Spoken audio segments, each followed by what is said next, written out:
அன்பிற்கினியவர்களே, கத்தோலிக்க திருஅவையின் தந்தையாகிய விளங்கிய திருத்தந்தை பிரான்சிஸ் அவர்கள் மரணமடைந்திருக்கின்றார்கள். கத்தோலிக்க திருஅவையானது துன்பம் அனுசரித்து கொண்டிருக்கின்றது, தாளா துயரத்தில் இருக்கின்றது. கடந்த 12 ஆண்டுகளாக திருஅவையை பல நிலைகளில் அவர்கள் வழிநடத்தி வந்தார்கள். ஒரு ஆன்மீக தலைவராக, இயேசுவின் பிரதிநிதியாக இருந்து கத்தோலிக்க திருஅவையை வழிநடத்தினார்கள். ஆன்மீகம் என்பது அன்றாட வாழ்க்கையில் வாழப்பட வேண்டும் என்பதை மனதில் கொண்டு வாழ்க்கையின் ஒவ்வொரு நிலையிலும் மக்களை வாழ வைக்க அவர்கள் முயற்சி எடுத்தார்கள். குறிப்பாக நாம் சொல்ல வேண்டும் என்றால், பாவிகளை தேடி அவர் சென்றார். இந்த சமூகத்தில் ஒதுக்கி வைக்கப்பட்டவர்களை தேடி சென்றார். எல்லோரையும் அரவணைத்து எல்லோரும் கடவுளுடைய பிள்ளைகள் என்பதை அவர் உறுதிப்படுத்தினார் தன்னுடைய செயல்பாடுகளின் வழியாக.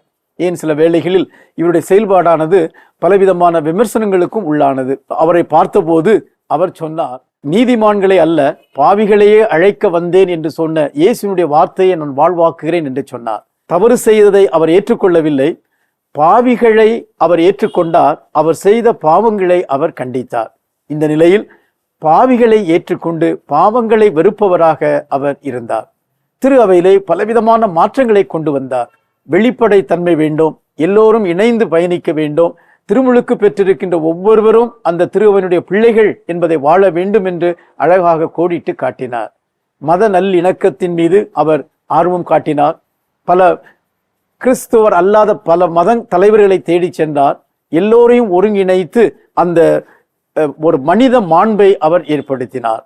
அடுத்து நாம் பார்ப்போமே என்றால், மத்திய நாடுகளுக்கு சென்ற போது அங்கிருந்து பல அகதிகளை, அந்த புலம்பெயர்ந்தவர்களை அழைத்து வந்து ரோமை நகரிலே குடியிருக்க வைத்து அவர்களை குடியிருக்க வைத்தார்.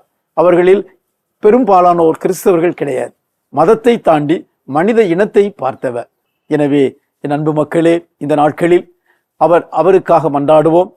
அவர் விட்டு சென்ற அந்த மதிப்பீடுகளை வாழ நாம் முயற்சி எடுப்போம்.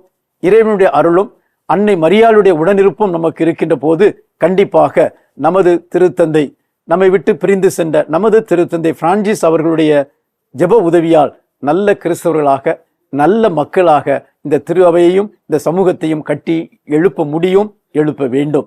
எனவே அவருடைய பிரிவால் வாடுகின்ற ஒவ்வொருவருக்கும் மீண்டும் எனது மன வருத்தத்தை சொல்வதோடு மட்டுமல்ல, இணைந்திருப்போம். ஜெபத்தில் இணைந்து அவருடைய மதிப்பீடுகளை வாழ்வாக்க முயற்சி எடுப்போம்.